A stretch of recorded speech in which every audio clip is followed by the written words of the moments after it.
Hoy celebramos a la Sagrada Familia, constituida por José, María y Jesús, y con ella celebramos a todas las familias. La familia es don y al mismo tiempo obra de Dios. Es por tanto institución divina, y en esta fiesta lo estamos recordando. Nuestro Creador concibió la familia como santuario, porque como en la de Nazaret, que es nuestro modelo, el centro está Dios. Ahí está. Así es la familia bien constituida, la familia que Dios ha querido para nosotros, es aquella en la que la persona crece y aprende a vivir y por tanto es su escuela de vida y de amor en ese ámbito familiar. La familia debe ser el ámbito de la comunión de amor. Tan desquiciado está este mundo apóstata y tan depravado que hoy es necesario decir que la familia la constituye el padre, la madre y los hijos. La familia es ese espacio donde se desarrolla espiritualmente la persona y donde madura su personalidad. Por eso es tan necesario preservar y defender a la familia. Si de algo debería haberse ocupado prioritariamente el sínodo de la familia, era de defender a la familia, de defenderla de ideologías perversas y pervertidoras, donde se redefine, entre comillas, como familia lo que por falta de naturaleza es su opuesto. Esa pobre gente alienada que busca alienar a toda la sociedad, sociópatas como los llama el doctor Selenco, son los que niegan a la familia su carácter sacro, creado y querido por Dios. Y te dicen que eso de la familia es una cuestión cultural. Son estructuras sociomentales que se han ido incorporando como el de ser hombre o mujer. Entonces hay que ir a la deconstrucción, a desarmar lo que según ellos se ha ido armando. Todos los que se nos fue incorporando, los que nos fueron diciendo cuando nos criaron. Pues al diablo con todo eso, claro, justamente al diablo. Si esto no es profundamente diabólico y no lo vemos, es que hemos perdido todo sentido de la realidad. Pues eso es lo que buscan, destruir la realidad para crear una nueva, los nuevos paradigmas, habrán escuchado eso. O sea, imponer un núcleo de ideas, si las podemos llamar así, ideas, que se acepten sin cuestionar. Primero ellos cuestionan la realidad, para luego imponer sus aberraciones que no se discuten, como que el niño elija su sexo, que dos hombres o dos mujeres homosexuales constituyen una familia, o transexuales, o las combinaciones que se os ocurran, incluso relaciones incestuosas. Para Sodoma todo vale.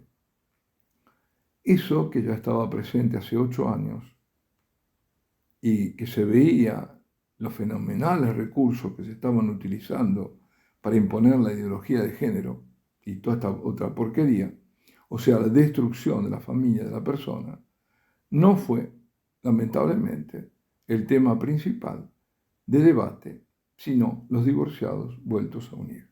Y todo terminó en eso. Pues en esta fiesta nosotros honramos a Dios en la Sagrada Familia.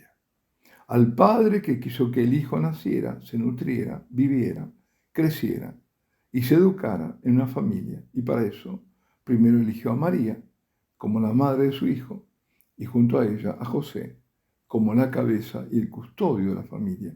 Y para que fuera un padre para el Hijo. Un padre aquí en la tierra. En aquella única, irrepetible y santa familia, la cabeza era José. El corazón era María y al centro estaba Dios en su Hijo unigénito, ahora Hijo del hombre por María. Este es el motivo por el que podemos considerar que en la Santa Familia de Nazaret, toda familia ya ha sido consagrada, o sea, hecha por Dios ámbito sagrado. Y a pesar de que Jesús, por ser Dios, era el centro de aquella sagrada familia, como Hijo del hombre obedecía, honraba y respetaba a su madre y a José. De José Como jefe de familia poco sabemos, lo suficiente, sin embargo, como para darnos cuenta que no le fueron ahorradas penurias y pruebas, y que si Dios Padre lo puso al frente, era porque era un hombre fuerte y adornado de grandes virtudes. Baste pensar los sentimientos de este justo varón ante el misterio del embarazo de su prometida esposa, o la huida repentina a Egipto, y la vida empezando de nuevo en un medio extranjero y quizás hostil. Evidentemente es de toda lógica que Dios Padre no pondría a cargo de su propio Hijo y de la Inmaculada bajo el cuidado de un hombre como los demás. Por eso, San José fue también el irrepetible en sus virtudes, fue irrepetible en su santidad, irrepetible. Pues en el ámbito familiar de una familia probada fue que nació y fue desarrollándose en su humanidad el Salvador de toda la humanidad.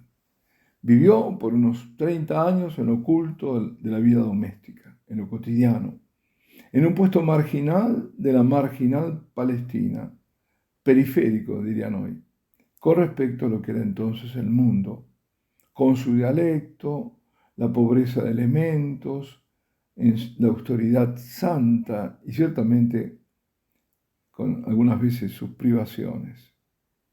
Debía el hombre deshacer o mejor rehacer el camino del primer hombre, a quien instigado por el demonio, la soberbia de querer ser como Dios, lo llevó a la perdición. Pues el nuevo hombre, el nuevo Adán, Dios encarnado, tenía que seguir el camino de la humildad y de la obediencia como lo hizo Jesús en Nazaret. Pero vayamos al Evangelio de San Lucas. Si leemos el prólogo de su Evangelio, dice el evangelista que se preocupó de conocer todos los hechos y de relatarlos en forma ordenada. Por eso es muy probable que él, que es el único que relata la infancia de Jesús, haya sabido de la misma Santísima Virgen lo que nos transmite. Nos dice que José y María iban todos los años para la Pascua judía a Jerusalén. Y por cierto, llevarían a Jesús. Bueno, aquí hay que saber que los hombres debían subir a Jerusalén para las fiestas importantes, que eran 3, tantas veces al año, como fiestas. Así lo prescribía la ley, decía, 3 veces al año se presentarán todos tus varones ante Yahvé tu Dios, en lugar por él elegido. En este caso era el templo de Jerusalén.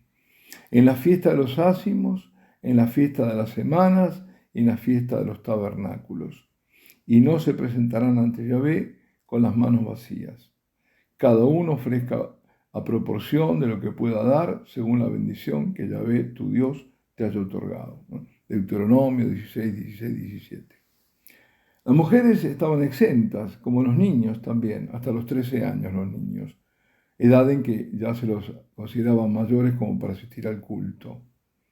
Aquí, pese a que Jesús tiene aún 12 años, van todos juntos, como lo habrían hecho en años anteriores. Iban en caravanas y en las caravanas iban separados, hombres por un lado y mujeres por el otro, y los niños en cualquiera de los dos grupos. Es de suponer que José creía que Jesús estaba con su madre y María lo contrario, que estaba en la caravana de los hombres con José o con algún otro niño. Recién en la parada, al detenerse al cabo de la primera jornada de viaje, vieron María y José que el niño no había venido y desandaron el camino. Recién al tercer día lo encuentran y en el templo. No había salido del templo y no lo vieron jugando o perdido. No, eso no. Sino todo lo contrario, estaba ahí. Ellos tan angustiados y él tan despreocupado, haciéndole preguntas a los teólogos de aquel tiempo, así los maestros y doctores de la ley, escuchándoles, discurriendo con ellos, y ellos asombrados de aquel niño, de su talento, de sus respuestas. Como cualquier padre en aquellas circunstancias, después de buscarlo sin saber nada del niño, le reprochan su conducta. Y lo hace María, la madre, denotando tristeza en sus palabras, porque eso no lo esperaban de Jesús. Le dice, hijo, ¿por qué nos has tratado así? Tu padre y yo te buscábamos angustiados. Y Jesús habla por vez primera en los evangelios, para dejarlos más atónitos aún, porque les dice: ¿por qué me buscabais? ¿No sabíais que yo debía estar en las cosas de mi Padre? ¿Por qué me buscabais? ¿Es ahora ese un reproche de parte de Jesús a sus padres? Bueno, dice San Ambrosio que no les reprende porque lo busquen como hijo, sino que les hace levantar los ojos de su espíritu para que vean lo que se debe a aquel de quien es Hijo eterno. Bueno, además de eso, yo veo otra cosa. Jesús actuaba como hombre verdadero que era, de acuerdo a su edad de humano crecimiento, y haciendo su voluntad humana, atraído por su inmenso amor a su Padre Dios. Pero no era eso lo que el Padre le estaba pidiendo, sino que siguiese madurando en Nazaret. Por eso finaliza el Evangelio diciendo: Él bajó con ellos y fue a Nazaret y estaba sujeto a ellos. Y Jesús iba creciendo en sabiduría, en estatura y en gracia ante Dios y ante los hombres. Iba creciendo como hombre, no solo en estatura, sino en sabiduría, en gracia. Su madre conservaba todo esto en su corazón. María también crecía. Iba aprendiendo lo que sabía, que ese hijo suyo era hijo de Dios. Este episodio, junto al de Getsemaní, la oración de Getsemaní, son los que ponen mejor de manifiesto la voluntad humana de Jesús en una cierta momentáneo, no sé cómo llamarlo, sí, momentáneo desfasaje. No es conflicto, no es una disonancia, es un desfasaje con la voluntad divina del Padre. En Jesús están presentes las dos voluntades. Y al final siempre la voluntad humana suya se alinea, se hace una, coincide con su voluntad divina. Aquí Jesús niño quiso anticipar acontecimientos. No era todavía la hora, debía seguir creciendo oculto en Nazaret, hasta el momento de salir de allí a cumplir su misión.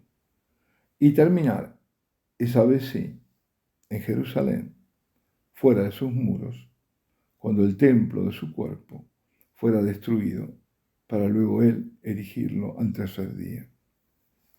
Jesús en aquel momento regresó a Jerusalén, sujeto a José y María. Esto es lo establecido por Dios, que los hijos estén sujetos a sus padres.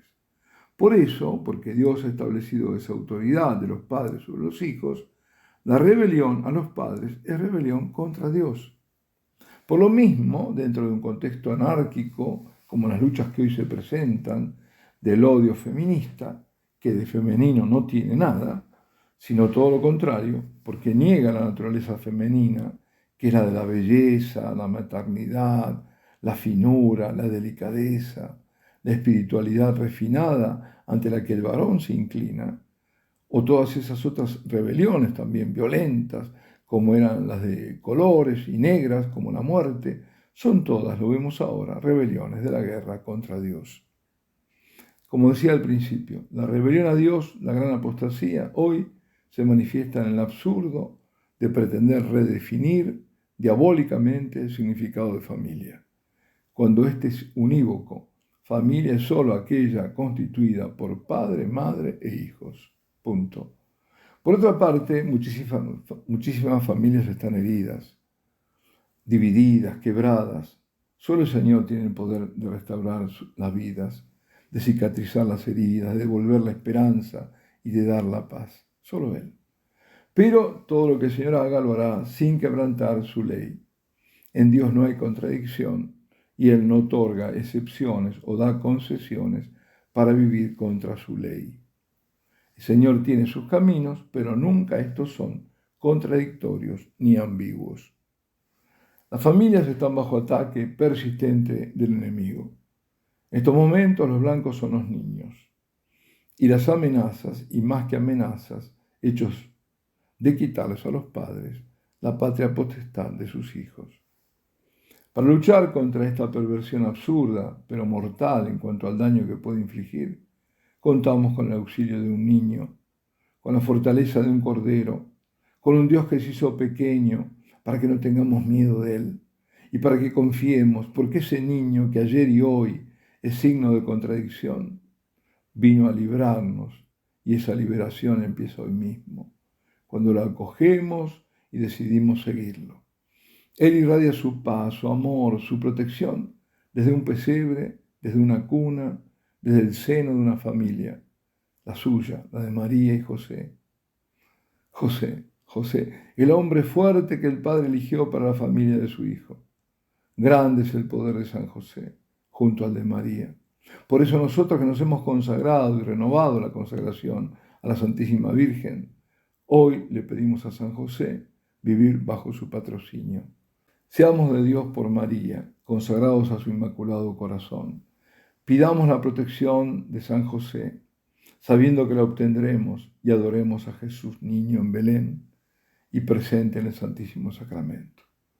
Nadie se desaliente ni se agobie, porque toda esta obra demoníaca que nos quiere arrollar será todo barrido por el poder de Dios. La familia, como cada integrante y cada persona sin familia, solo permanecerá unida en su unión familiar, en su unidad personal, si permanece en el Señor, en oración y adoración, preservados en el corazón de María e implorando el patrocinio de San José. En las familias en crisis deshechas deberán los miembros con fe interceder por aquellos que no la tienen. Sursum corda, arriba los corazones. Alabado sea Jesucristo. Y ahora invoco la protección, la intercesión de Santa María y San José sobre cada uno de vosotros, sobre cada familia, sobre cada persona. Y la bendición de Dios Todopoderoso, Padre, Hijo y Espíritu Santo, descienda sobre vosotros y permanezca para siempre.